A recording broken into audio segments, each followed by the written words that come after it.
Hello, आज हम लोग एक इस टॉपिक पर डिस्कस करेंगे जो है problem based on solution of linear equation, nature of the linear equations की बात करेंगे।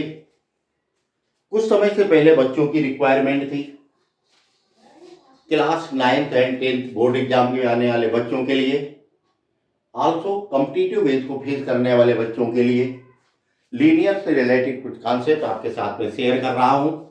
उन कॉन्सेप्ट को देखें। Problem based on linear system, a form of linear system a1x plus b1y plus c1 equal c1, a2x plus b2y plus c2।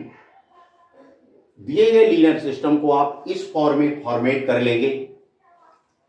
दिए गए linear equations की value a1 b1 c1 को डिफाइन करेंगे, फिर उसके रिजल्ट देखेंगे। In the case a1 upon a2 equal not b1 upon b2 आपको मिलता है, तो उस लीनियर सिस्टम के विषय में आप किस किस आइडेंटिटी को बता पाएंगे, उसके विषय में क्या क्या आपको मालूम हो जाएगा, उसका नेचर कैसे आप बता पाएंगे। Mean when two linear equation satisfied condition, जब कभी दो लीनियर इक्वेशन इस कंडीशन को सेटिस्फाइड करते हैं a1 upon a2 equal not b1 upon b2, where a1 b1 a1 and a2 coefficient of x, b1 b2 coefficient of y। यहाँ a1 और a2 दोनों समीकरणों में x के गुणांक होते हैं, b1 और b2 दोनों लीनियर समीकरणों में y के गुणांक होते हैं, c1 और c2 कांस्टेंट होते हैं। आप इस बात को समझ सकते हैं, जानते होंगे। तो यदि a1 upon a2 equal not b1 upon b2 की कंडीशन सेटिस्फाइड होती है, तो आप तुरंत बोल देंगे जो हमारे दो लीनियर इक्वेशन दिए गए हैं वो लीनियर इक्वेशन कैसे होंगे, कंसिस्टेंट होंगे। इन दोनों का सलूशन कैसा होगा, यूनिक सलूशन होगा। साथ में दोनों लाइन एक दूसरे क्या करती होंगी, इंटरसेक्ट करती होंगी।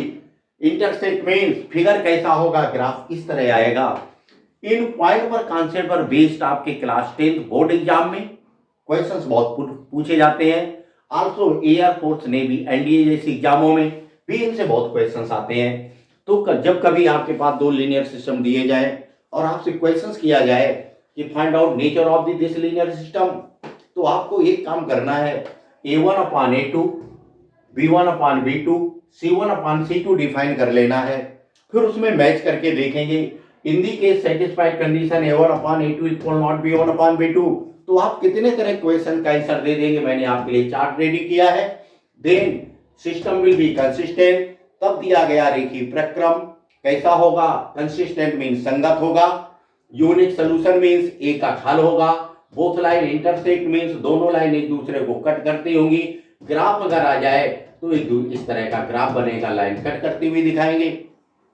इन दी केस हमारे दोनों लीनियर सिस्टम के बीच कंडीशन सेटिस्फाइड होती है a1 upon a2 equal b1 upon b2 equal c1 upon c2, तो आप इस लीनियर सिस्टम के समय आप क्या कह सकते हैं, दोनों लीनियर सिस्टम कंसिस्टेंट होगा।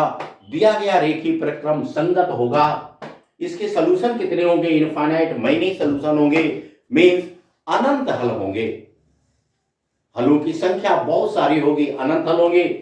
दोनों लाइन क्या कर रही होंगी, एक दूसरे के ऊपर ही बन रही होंगी, मींस सेम ही लाइन होगी। एक लाइन के ऊपर दूसरी लाइन होगी। इस मैंने ग्राफ से आपको रिप्रेजेंट करके दिखाया है। In the case third condition satisfied होती है a1 upon a2 equal b1 upon b2 equal not c1 upon c2। a1 upon a2 equal b1 upon b2 तो हो, बट इक्वल नॉट है c1 अपान c2, तो आप क्या बोल देंगे, सिस्टम कैसा होगा, लीनियर सिस्टम इनकंसिस्टेंट होगा। एक टाइप का क्वेश्चन आप सॉल्व कर सकते हैं। इनकंसिस्टेंट मींस असंगत होगा, कुछ नो सॉल्यूशन, कोई भी हल नहीं होगा। बोथ लाइन पैरेलल, दोनों लाइन पैरेलल होंगी। इतने टाइप के क्वेश्चन सॉल्व कर सकते हैं। इन सारे कॉन्सेप्ट को आप रेडी रखें। क्लास 10th के बोर्ड एग्जाम में आप लोगों का बहुत कुछ प्रॉफिट हो सकता है, फायदा कर सकते हैं, कुछ नंबर गेन कर सकते हैं। फिर इन पर रिलेटेड कुछ कॉम्पिटिटिव बेस के क्वेश्चन अगर पूछ दिया है कैसे आते हैं, if 2k minus 3 into x plus 5y equal of 9, 7x plus 18y equal of 11, क्या लिखा है, in inconsistent system then find out value of k। हमें आपने 1 2 3 देखो क्या हेल्प आपके करेंगे। हमें मालूम है जब दो लीनियर सिस्टम इनकंसिस्टेंट होते हैं तो थर्ड पॉइंट में देखिए, थर्ड स्टेप में आपकी कंडीशन अप्लाई होगी। Inconsistent means this condition means a1 upon a2 equal b1 upon b2, a1 upon a2 equal b1 upon b2 करेंगे। देखो आपने क्लास k का वैल्यू डिफाइन कर लिया, क्या मिला 59/16। तो लीनियर सिस्टम के लिए क्लास 10th लेवल के लिए मैंने ये आप लोगों के लिए एक चार्ट बना के दिया है, आप इसकी स्टडी करेंगे और देखेंगे आप बहुत सारे क्वेश्चंस को सॉल्व कर सकते हैं इसकी हेल्प से।